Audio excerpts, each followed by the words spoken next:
Dear friends, not for profit ഓർഗനൈസേഷൻ്റെ income and expenditure അക്കൗണ്ടിനെ കുറിച്ചാണ് ഈ ക്ലാസ്സിൽ പറയുന്നത്. ഇതിനു മുമ്പ് നമ്മൾ റെസിപ്റ്റ്സ് ആൻഡ് പേയ്മെൻറ്റ് അക്കൗണ്ടിനെ കുറിച്ച് പറഞ്ഞിരുന്നു. അതിൻ്റെ ഇവാലുവേഷൻ നടത്തി.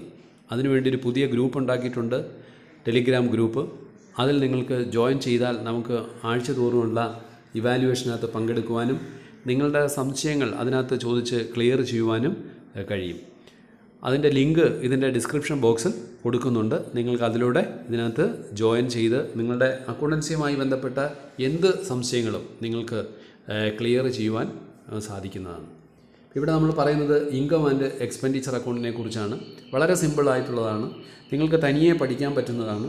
കാരണം നിങ്ങൾ ഫസ്റ്റ് ഇയർ പഠിച്ചിട്ടുള്ള പ്രോഫിറ്റ് ആൻഡ് ലോസ് അക്കൗണ്ട് അത് തന്നെയാണ് ഇൻകം ആൻഡ് എക്സ്പെൻഡിച്ചർ അക്കൗണ്ട്. ഇവിടെ നിങ്ങൾ ഭംഗിയായി പ്രോഫിറ്റ് ആൻഡ് ലോസ് അക്കൗണ്ട് പഠിച്ച കുട്ടിക്ക് ഇത് ഇനി പ്രത്യേകിച്ച് പഠിക്കേണ്ട കാര്യം പോലുമില്ല. നിങ്ങൾക്കത് കൃത്യമായി ഒന്ന് വായിച്ചു നോക്കി, ഒന്ന് കേട്ട് നോക്കിയിട്ട് നിങ്ങൾക്ക് സ്വയം ചെയ്യാൻ കഴിയുന്നതാണ് ഇൻകം ആൻഡ് എക്സ്പെൻഡിച്ചർ അക്കൗണ്ട്. അപ്പോൾ എന്താണ് ഇൻകം ആൻഡ് എക്സ്പെൻഡിച്ചർ അക്കൗണ്ട്? ഞാനിപ്പോൾ പറഞ്ഞതുപോലെ തന്നെ പറയാം.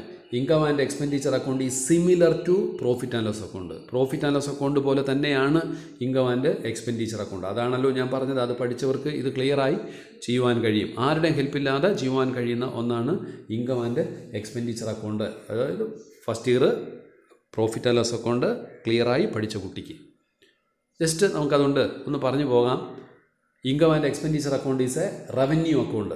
ആര് പ്രിപ്പയർ ചെയ്യുന്നു? Prepared by not for profit organisation. Profit organisation prepare ചെയ്യുന്ന റവന്യൂ അക്കൗണ്ട് ഏതാണ്? Profit and loss account. ഇവിടെ income and expenditure account it is a nominal account. അവിടെ പഠിച്ചിട്ടുണ്ട് എന്തുകൊണ്ടാണ് ഇതിനെ നോമിനൽ അക്കൗണ്ട് എന്ന് പറയുന്നത് എന്ന്. അതുപോലെ it is prepared on accrual basis, അത് നിങ്ങൾ പഠിച്ചിട്ടുണ്ട്. With the help of receipts and payment account. അപ്പോൾ income and expenditure account is a revenue account prepared by not for profit organisation. It is a nominal account prepared on accrual basis with the help of receipts and payment account. നമ്മളിതിൽ ഇനി ഓരോ ടേമും നമ്മൾ explain ചെയ്യാൻ പോവാണ്. എന്തുകൊണ്ട് ഇതിനെ revenue account എന്ന് പറയുന്നു, നോമിനൽ അക്കൗണ്ട് എന്ന് പറയുന്നു, എന്താണിത് അക്രൂവൽ ബേസിസ്, ഇതെല്ലാം നമ്മൾ ക്ലിയർ ചെയ്യാൻ പോവുകയാണ്. നോക്കാം. ആദ്യം നമുക്ക് നോക്കാം. Income and expenditure account is a nominal account. എന്താണ് നോമിനൽ അക്കൗണ്ട്? നിങ്ങൾ പഠിച്ചതാണ്. പ്രോഫിറ്റ് ആൻഡ് ലോസ് അക്കൗണ്ടിൽ എന്തൊക്കെ ഐറ്റമാണ് നിങ്ങൾ റെക്കോർഡ് ചെയ്യുന്നത്? പ്രോഫിറ്റ് ആൻഡ് ലോസ് അക്കൗണ്ടിന് രണ്ട് സൈഡുണ്ട്. ഏതൊക്കെയാണ്? പ്രോഫിറ്റ് ആൻഡ് ലോസ് അക്കൗണ്ടിന് രണ്ട് സൈഡ്. ഒന്ന് എക്സ്പെൻഡിച്ചർ സൈഡ്, രണ്ട് ഇൻകം സൈഡ്. ഡെബിറ്റ് സൈഡിൽ നിങ്ങൾ എക്സ്പെൻസ് ആൻഡ് ലോസ് എഴുതും. ക്രെഡിറ്റ് സൈഡിൽ ഇൻകം ആൻഡ് ഗെയിൻസ് എഴുതും. എവിടെ? Profit and loss account. ഇവിടെയും അങ്ങനെ തന്നെയാണ്. ഇവിടെയും രണ്ട് സൈഡാണുള്ളത്. ഒന്ന് എക്സ്പെൻഡിച്ചർ സൈഡ്, ഏത്? Debit side. രണ്ട് credit side, income side. Expenditure സൈഡിൽ നിങ്ങൾ എന്ത് കാണിക്കും? All expenses and loss. All expenses and loss അതാണ് ഇവിടെ കാണിക്കുന്നത്. ഡെബിറ്റ് സൈഡിൽ കാണിക്കുന്നത്. ക്രെഡിറ്റ് സൈഡിലോ all incomes and gains. All incomes and gains credit സൈഡിൽ കാണിക്കും. അപ്പോൾ income and expenditure account is debited with all expenses and losses and credited with all incomes and gains. അതുകൊണ്ടാണ് ഇതിനെ എന്ത് പറയുന്നത്? നോമിനൽ അക്കൗണ്ട് എന്ന് പറയുന്നത്. അപ്പോൾ ക്ലിയറായി എന്തുകൊണ്ടാണ് നോമിനൽ അക്കൗണ്ട്. ഇനി നമുക്ക് നോക്കാം ഇൻകം ആൻഡ് എക്സ്പെൻഡിച്ചർ അക്കൗണ്ട് എന്തിന് പ്രിപ്പയർ ചെയ്യുന്നു എന്ന് നോക്കാം. Trading and profit and loss account എന്തിനാണ് പ്രിപ്പയർ ചെയ്യുന്നത്? ഒരു പ്രോഫിറ്റ് ഓർഗനൈസേഷൻ്റെ നെറ്റ് റിസൾട്ട് അറിയുന്നതിന് വേണ്ടി പ്രിപ്പയർ ചെയ്യുന്നു. അപ്പോൾ ഇൻകം ആൻഡ് എക്സ്പെൻഡിച്ചർ അക്കൗണ്ടോ നോൺ പ്രോഫിറ്റ് ഓർഗനൈസേഷൻ്റെ നെറ്റ് റിസൾട്ട് കണ്ടെത്താൻ വേണ്ടി പ്രിപ്പയർ ചെയ്യുന്നു. രണ്ടും പർപ്പസ് ഒന്നാണ്. ഇവിടുത്തെ നെറ്റ് റിസൾട്ട് കണ്ടെത്താനാണ്, അവിടെയും നെറ്റ് റിസൾട്ട് കണ്ടെത്താൻ വേണ്ടിയാണ് പ്രിപ്പയർ ചെയ്യുന്നത്. Trading and profit and loss അക്കൗണ്ടിൻ്റെ ബാലൻസിനെ, എക്സ്പെൻസ് എല്ലാം ഡെബിറ്റ് ചെയ്തു, ഇൻകം എല്ലാം ക്രെഡിറ്റ് ചെയ്തു, അതിനുശേഷം നമ്മൾ അക്കൗണ്ട് ബാലൻസ് ചെയ്ത് നോക്കുമ്പോൾ അവിടെ കിട്ടുന്ന ബാലൻസിനെ നമ്മൾ പ്രോഫിറ്റ് അഥവാ ലോസ് എന്ന് പറയുമ്പോൾ ഇവിടെ നമ്മൾ പറയുന്നത് പ്രോഫിറ്റ് അഥവാ ലോസ് എന്നല്ല പറയുന്നത്. പകരം സർപ്ലസ് ഓർ ഡെഫിസിറ്റ് എന്നാണ് പറയുന്നത്. Income and expenditure account prepare ചെയ്യുന്നത് net result of the organisation കണ്ടെത്താനാണ്. ആ നെറ്റ് റിസൾട്ട് എന്ന് പറയുന്നത് സർപ്ലസ് ഓർ ഡെഫിസിറ്റ്. നമ്മൾ നേരത്തെ പറഞ്ഞല്ലോ, എക്സ്പെൻസ് എല്ലാം ഡെബിറ്റ് ചെയ്തു, ഇൻകം എല്ലാം ക്രെഡിറ്റും ചെയ്തു. അതിനുശേഷം നമ്മൾ അക്കൗണ്ട് ബാലൻസ് ചെയ്ത് നോക്കുമ്പോൾ അവിടെ കിട്ടുന്ന ബാലൻസ് പ്രോഫിറ്റോ അല്ലെങ്കിൽ ലോസോ അല്ല. പ്രോഫിറ്റിന് അഥവാ ലോസിന് പകരം നമ്മളിവിടെ പറയുന്നത് സർപ്ലസ് ഓർ ഡെഫിസിറ്റ്. ഇനി നമുക്ക് നോക്കാം എന്താണ് ഡെഫിസിറ്റ്, എന്താണ് surplus. If the debit side is more than, if the debit side എന്ന് പറഞ്ഞാൽ എക്സ്പെൻസ് എഴുതുന്ന സൈഡ്, ആ എക്സ്പെൻസ് എന്ന് പറയുന്നത് ക്രെഡിറ്റ് സൈഡ് എന്ന് പറയുന്നത് ഇൻകത്തിനേക്കാൾ കൂടുതലാണ് എങ്കിൽ ബാലൻസിനെ നമ്മൾ എന്ത് വിളിക്കും? ഡെഫിസിറ്റ് എന്ന് വിളിക്കും. ബാലൻസിനെ ഡെഫിസിറ്റ് എന്ന് വിളിക്കും. നോക്കൂ, അപ്പോൾ എന്താണ് deficit? If the debit side that is expense, if the expense is more than the income there is deficit. If the debit side is more than credit side, the balance is deficit. അപ്പോൾ deficit എന്താണെന്ന് പഠിച്ചു. അടുത്ത എപ്പോഴാണ് surplus ഉണ്ടാകുമെന്ന് നോക്കാം. അത് ഞാൻ പറയണ്ടല്ലോ, നിങ്ങൾക്ക് പറയാൻ പറ്റും. ഒന്ന് ആലോചിച്ച് നോക്കൂ, എപ്പോഴാണ് ഡെഫിസിറ്റ് ഉണ്ടാകുന്നത്? എക്സ്പെൻസ് കൂടണം, ചിലവ് കൂടണം. ചിലവ് കൂടുമ്പോൾ നമുക്ക് എന്തായിരിക്കും? ഇൻകം കുറവും ചിലവും കൂടുതലുമാണെങ്കിൽ കമ്മിയായിരിക്കും, ഡെഫിസിറ്റ് ആയിരിക്കും. എന്നാൽ തിരിച്ചൊന്ന് ചിന്തിച്ച് നോക്കൂ, ഇൻകം കൂടുതൽ, നമ്മുടെ കയ്യിലേക്ക് വന്ന ഇൻകം കൂടുതലും ചിലവ് കുറവുമാണെങ്കിൽ അവിടെ എന്തുണ്ടാകും? മിച്ചമുണ്ടാകും. ആ മിച്ചത്തിന് പറയുന്ന പേരാണ് എന്ത്? സർപ്ലസ്. അപ്പോൾ സർപ്ലസ് എന്ന് പറഞ്ഞാൽ എന്താണ്? സർപ്ലസ് എന്ന് പറയുന്നത് if the credit side is more than debit side, that is if the income is more than debit expense, the balance is surplus. ഇപ്പോൾ സർപ്ലസും പഠിച്ചു, ഡെഫിസിറ്റും പഠിച്ചു. എപ്പോഴാണ് നമുക്ക് സർപ്ലസ് ഉണ്ടാകുന്നത്? ക്രെഡിറ്റ് സൈഡ് കൂടണം. അങ്ങനെ കൂടിയാൽ കുറവ് എവിടെയായിരിക്കും? എക്സ്പെൻസ്. അവിടെ വരുന്ന കുറവിനെ, ആ ബാലൻസിനെ നമ്മൾ എന്ത് വിളിക്കും? സർപ്ലസ് എന്ന് വിളിക്കും. അതായത് ക്രെഡിറ്റ് സൈഡ് കൂടിയാൽ സർപ്ലസ് ആണ് വരുന്നത്. എപ്പോഴാണ് ക്രെഡിറ്റ് സൈഡ് കൂടുന്നത്? ഇൻകം കൂടണം. എപ്പോഴാണ് ഡെബിറ്റ് സൈഡ് കൂടുന്നത്? എക്സ്പെൻസ് കൂടണം. എക്സ്പെൻസ് കൂടിയാൽ ഡെഫിസിറ്റ്, ഇൻകം കൂടിയാൽ സർപ്ലസ്.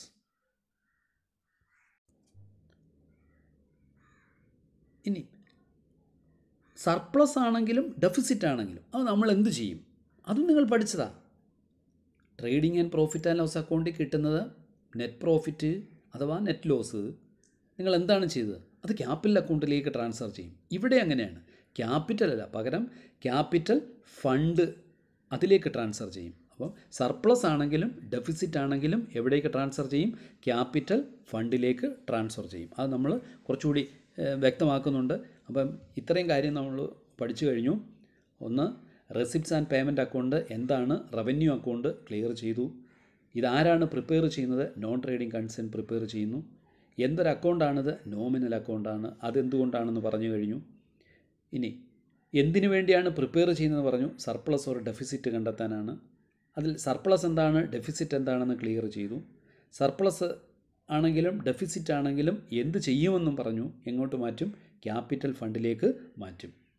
ഇനി നമ്മൾ മീനിങ്ങിൽ പറഞ്ഞ ഒരു കാര്യമുണ്ട്. എന്ത് ബേസിലാണ് income and expenditure account prepare ചെയ്യുന്നത്? അതിനെക്കുറിച്ചാണ് നമ്മൾ പറയുന്നത്. എന്ത് ബേസിലാണ്? അക്രൂവൽ ബേസിസിലാണ് income and expenditure account prepare ചെയ്യുന്നത്. എന്ത് ബേസ്? Accrual base. അതിലേക്ക് നമ്മൾ പോകുമ്പോൾ ഒരു എക്സാമ്പിൾ സഹിതം നമുക്കൊന്ന് ക്ലിയർ ചെയ്യാം. എന്താണ് അക്രൂവൽ ബേസിസ് എന്ന്? നമുക്ക് പലതരത്തിലുള്ള ട്രാൻസാക്ഷൻ ഒരു ബിസിനസ്സിൽ നടക്കും. ആ ട്രാൻസാക്ഷൻസ് എല്ലാം റെക്കോർഡ് ചെയ്യാൻ രണ്ട് മെത്തേഡാണ് ഉള്ളത്.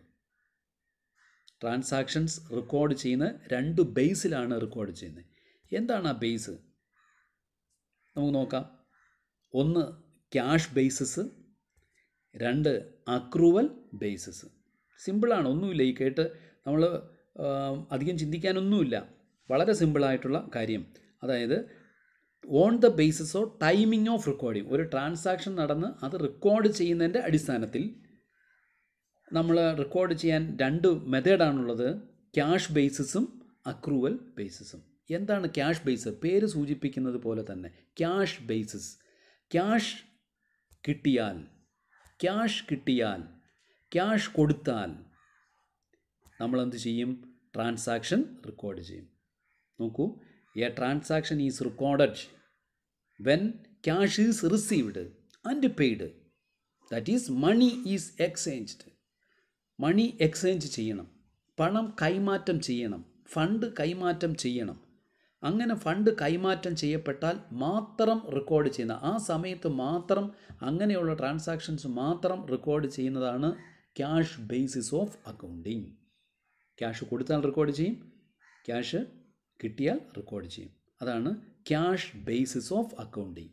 A transaction is recorded when cash is received and paid, that is money is exchanged.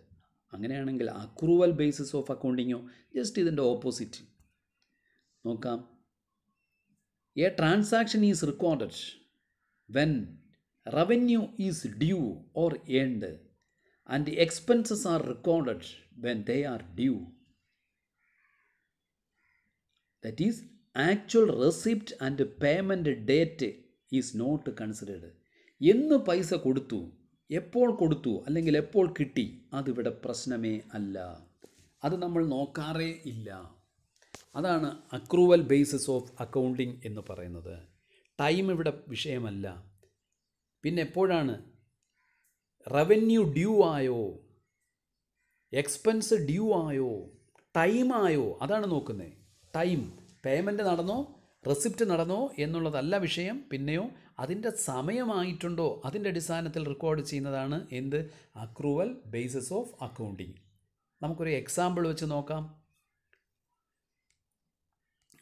നോക്കൂ, ഒരു എക്സാമ്പിൾ.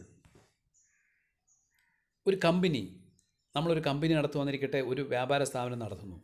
10,000 രൂപയുടെ ഗുഡ്സ് ഒരു കസ്റ്റമർക്ക് വിറ്റതെന്ന് March. A company sells ₹10,000 of goods to a customer in March. മാർച്ചിൽ 10,000 രൂപയുടെ ഗുഡ്സ് വിറ്റു. Which pays the invoice in April. എന്നാൽ അതിൻ്റെ ഇൻവോയ്സിൻ്റെ പേയ്മെൻറ്റ് നടന്നേക്കുന്നതാണ് ഏപ്രിൽ. എന്ന് പറയുമ്പോൾ ക്രെഡിറ്റ് സെയിലാണ് നടന്നിരിക്കുന്നത്. നമ്മൾ സാധനം കടത്തിന് വിറ്റു. ക്യാഷ് കിട്ടിയോ? ഇല്ല. എന്നാണ് ക്യാഷ് കിട്ടിയത്? ഏപ്രിൽ. അപ്പോൾ ഈ ട്രാൻസാക്ഷൻ്റെ പ്രത്യേകത എന്താ? ഗുഡ്സ് നമ്മൾ കൈമാറ്റം ചെയ്തു, ഗുഡ്സ് കൊടുത്തു, പക്ഷേ ക്യാഷ് കൊടുക്കൽ വാങ്ങൽ നടന്നിട്ടില്ല. അപ്പോൾ ഈ ട്രാൻസാക്ഷൻ എങ്ങനെ റെക്കോർഡ് ചെയ്യും? എന്ത് ബേസിൻ്റെ അടിസ്ഥാനത്തിൽ റെക്കോർഡ് ചെയ്യും? ആദ്യം നമുക്ക് നോക്കാം. ക്യാഷ് ബേസിലാണെങ്കിൽ ഈ ട്രാൻസാക്ഷൻ എന്ന് റെക്കോർഡ് ചെയ്യും? നോക്കൂ, ഇവിടെ ക്യാഷ് പേയ്മെൻറ്റ് ആൻഡ് റെസിപ്റ്റ് നടന്നിരിക്കുന്നത് എന്നാണ്? ഏപ്രിൽ. സാധനം വിറ്റതെന്നാണ്? മാർച്ച്. സാധനം വിറ്റത് മാർച്ചിലാണെങ്കിലും എന്താണ്? ക്യാഷ് കിട്ടിയത് എന്നാണ്? ഏപ്രിലാണ്. അപ്പോൾ ഈ ട്രാൻസാക്ഷൻ ക്യാഷ് ബേസിസിലാണെങ്കിൽ എന്നേ റെക്കോർഡ് ചെയ്യൂ? ഏപ്രിലിൽ റെക്കോർഡ് ചെയ്യൂ, മാർച്ചിൽ റെക്കോർഡ് ചെയ്യത്തില്ല. അതാണ് cash basis of accounting. Under the cash basis the seller recognises the sale in April as the cash is received in April. അപ്പോൾ ക്യാഷ് കിട്ടിയത് ഏപ്രിലാണ്. അങ്ങനെയാണെങ്കിൽ ട്രാൻസാക്ഷൻ എന്നെ റെക്കോർഡ് ചെയ്യൂ? ഏപ്രിൽ. നേരെ തിരിച്ചു നോക്കാം നമുക്ക്. അക്രൂവൽ ബേസിസിലാണെങ്കിൽ എന്നായിരിക്കും? നിങ്ങൾ ചിന്തിച്ച് നോക്കൂ. അക്രൂവൽ ബേസിസിൽ ക്യാഷ് കിട്ടുന്നതും വാങ്ങുന്നതും കൊടുക്കുന്നതൊന്നും എന്നാണെന്ന് അവിടെ അറിയേ വേണ്ട. ട്രാൻസാക്ഷൻ നടന്നത് എന്താണെന്ന് നോക്കിയാൽ മതി. എന്നിവിടെ ട്രാൻസാക്ഷൻ നടന്നത് മാർച്ചിൽ. അങ്ങനെയാണെങ്കിൽ അക്രൂവൽ ബേസിസ് ഓഫ് അക്കൗണ്ടിങ്ങിലാണെങ്കിൽ ട്രാൻസാക്ഷൻ റെക്കോർഡ് ചെയ്യുന്നത് എന്നായിരിക്കും? മാർച്ചിലായിരിക്കും. അതാണ് അക്രൂവൽ ബേസിസ് ഓഫ് ട്രാൻസാക്ഷൻ.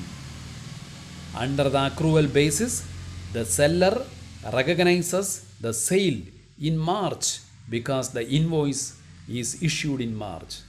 അപ്പം അക്രൂവൽ ബേസിസിൽ സെയിൽ നടന്നത് മാർച്ചിലാണ്, ഗുഡ്സ് കൈമാറ്റം ചെയ്തത്, ഇൻവോയ്സ് കൈമാറ്റം ചെയ്തത് മാർച്ചിലാണ്. അതുകൊണ്ട് ട്രാൻസാക്ഷൻ എന്ന് റെക്കോർഡ് ചെയ്യും? മാർച്ചിൽ റെക്കോർഡ് ചെയ്യും. അതാണ് അക്രൂവൽ ബേസിസും ക്യാഷ് ബേസിസും തമ്മിലുള്ള വ്യത്യാസം. അപ്പോൾ ഇവിടെ നോക്കാം. ഇവിടെ ക്യാഷ് ബേസിസിൽ റെക്കോർഡ് ചെയ്യുന്ന 2 അക്കൗണ്ടുകൾ നിങ്ങൾക്ക് പറയുവാൻ പറ്റുമോ? തീർച്ചയായും പറയാൻ പറ്റും. നിങ്ങൾ ഫസ്റ്റ് ഇയറിൽ പഠിച്ച ക്യാഷ് ബുക്ക്, ക്യാഷ് അക്കൗണ്ട്, ഇത് എന്ത് ബേസിലാണ് പ്രിപ്പയർ ചെയ്യുന്നത്? ക്യാഷ് ബേസിസിൽ. ക്യാഷ് കിട്ടിയാൽ റെക്കോർഡ് ചെയ്യും, ക്യാഷ് കൊടുത്താൽ റെക്കോർഡ് ചെയ്യും. ഇപ്പോൾ നിങ്ങൾ പഠിച്ച റെസിപ്റ്റ്സ് ആൻഡ് പേയ്മെൻറ്റ് അക്കൗണ്ട് എന്ത് ബേസിൽ റെക്കോർഡ് ചെയ്യും? ക്യാഷ് ബേസിസിൽ റെക്കോർഡ് ചെയ്യും. ക്യാഷ് കിട്ടിയാൽ റെക്കോർഡ് ചെയ്യും, ക്യാഷ് കൊടുത്താൽ റെക്കോർഡ് ചെയ്യും. അപ്പോൾ അക്രൂവൽ ബേസിസിൽ റെക്കോർഡ് ചെയ്യുന്നതോ? അതും നിങ്ങൾ കഴിഞ്ഞ വർഷം പഠിച്ചു. ഏത്? Trading and profit and loss account prepare ചെയ്യുന്നത് അക്രൂവൽ ബേസിസിൽ. ഇപ്പോൾ നമ്മൾ പഠിക്കുന്ന income and expenditure account prepare ചെയ്യുന്നത് അക്രൂവൽ ബേസിസിൽ. അവിടെ എന്താണ്? നമുക്ക് ടൈമാണ് പ്രാധാന്യം. ഏത് പീരീഡിലെയാണ് ക്യാഷ് കൊടുത്തതും കിട്ടിയതും ഒന്നും നമുക്കറിയണ്ട. ഏത് പീരീഡാണ് ഇവിടുത്തെ പ്രശ്നം. ആ പീരീഡ് അനുസരിച്ചാണ് നമ്മൾ ട്രാൻസാക്ഷൻ റെക്കോർഡ് ചെയ്യുന്നത്. അപ്പോൾ അക്രൂവൽ ബേസിസിൽ പ്രിപ്പയർ ചെയ്യുന്ന account income and expenditure account. Cash ബേസിസിൽ പ്രിപ്പയർ ചെയ്യുന്ന account receipts and payment account. അതുകൊണ്ടാണ് നിങ്ങൾ കഴിഞ്ഞ വർഷം പഠിച്ച trading and profit and loss അക്കൗണ്ടിനകത്ത് അഡ്ജസ്റ്റ്മെൻറ്റുകൾ വരുന്നത്. ഇൻകം ആൻഡ് എക്സ്പെൻഡിച്ചർ അക്കൗണ്ടിലും അഡ്ജസ്റ്റ്മെൻറ്റുകൾ വരുന്നത് എന്തുകൊണ്ടാണ്? അതായത് ഔട്ട്സ്റ്റാൻഡിങ്, പ്രീപെയ്ഡ് ഇവയെല്ലാം വരുന്നതിന് കാരണം അക്രൂവൽ ബേസിസിലാണ് ഈ അക്കൗണ്ടുകൾ പ്രിപ്പയർ ചെയ്യുന്നത് എന്നുള്ളത് കൊണ്ടാണ്. Cash basis of accounting is not recognised and not suitable for large organisation. ഈ ക്യാഷ് ബേസിസ് ഓഫ് അക്കൗണ്ടിങ് ഒരിക്കലും ലാർജ് ഓർഗനൈസേഷന് സ്യൂട്ടബിളും അല്ല, അംഗീകരിക്കപ്പെട്ടിട്ടുമില്ല. ചെറിയ സ്മോൾ ഓർഗനൈസേഷൻസിന് മാത്രമേ ഇത് ഉപയോഗിക്കാൻ പാടുള്ളൂ. കാരണം ഇവിടെ ഒരിക്കലും കറക്റ്റ് റവന്യൂ കണ്ടെത്താൻ കഴിയില്ല. ഇപ്പോൾ ബിസിനസ് ഓർഗനൈസേഷൻ ആണെങ്കിൽ അവർക്ക് ഒരിക്കലും കറക്റ്റ് പ്രോഫിറ്റ് കണ്ടെത്താൻ കഴിയില്ല, അവരുടെ ഇൻവെൻട്രി മെയിൻറ്റെയിൻ ചെയ്യാൻ കഴിയില്ല, ഒന്നും കഴിയില്ല. അതുകൊണ്ട് തന്നെ ഇതൊരിക്കലും അവർക്ക് സ്യൂട്ടബിൾ അല്ല. ഇവിടെ നോൺ ട്രേഡിംഗ് കൺസേൺ ആണെങ്കിലോ ഒരിക്കലും കറക്റ്റ് സർപ്ലസോ ഡെഫിസിറ്റോ കണ്ടെത്താൻ കഴിയില്ല. അതുകൊണ്ടാണ് income and expenditure account accrual ബേസിസിൽ പ്രിപ്പയർ ചെയ്യുന്നത്.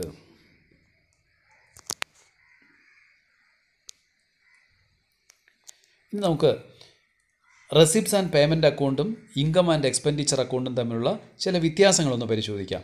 നിങ്ങൾക്ക് തന്നെ പറയുവാൻ കഴിയുന്നതാണ്, എന്നാലും ഞാൻ ജസ്റ്റ് ഒന്ന് ഓടിച്ച് പോയേക്കാം. നോക്കാം എന്ത് തരത്തിലുള്ള അക്കൗണ്ടാണ്. നിങ്ങൾക്കറിയാമല്ലോ, റെസിപ്റ്റ്സ് ആൻഡ് പേയ്മെൻറ്റ് അക്കൗണ്ട് എന്തൊരു account? Real account. Income and expenditure account എന്തൊരു അക്കൗണ്ട്? Nominal account. അപ്പോൾ ഒന്നാമത്തെ വ്യത്യാസം, receipts and payment account real account, income and expenditure account nominal account. 2, receipts and payment account എന്തിന് തുല്യം? Cash book. It is a summary of cash book. ഇപ്പോൾ income and expenditure അക്കൗണ്ടോ? Income and expenditure account ഈ same as like a profit and loss account. Income and expenditure account profit and loss account പോലെയാണ്. അടുത്തത് നോക്കാം.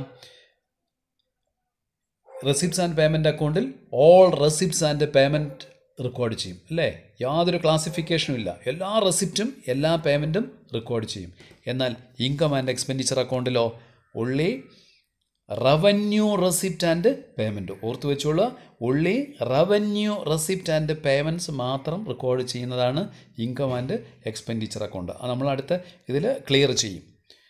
ഇനി നോക്കാം, debit side പറഞ്ഞു കഴിഞ്ഞതാണ്. റെസിപ്റ്റ്സ് ആൻഡ് പേയ്മെൻറ്റ് അക്കൗണ്ടിൻ്റെ ഡെബിറ്റ് സൈഡ് റെസിപ്റ്റ് റെക്കോർഡ് ചെയ്യും. ഇൻകം ആൻഡ് എക്സ്പെൻഡിച്ചർ അക്കൗണ്ടിൻ്റെ ഡെബിറ്റ് സൈഡ് എക്സ്പെൻഡിച്ചർ റെക്കോർഡ് ചെയ്യും, അല്ലേ?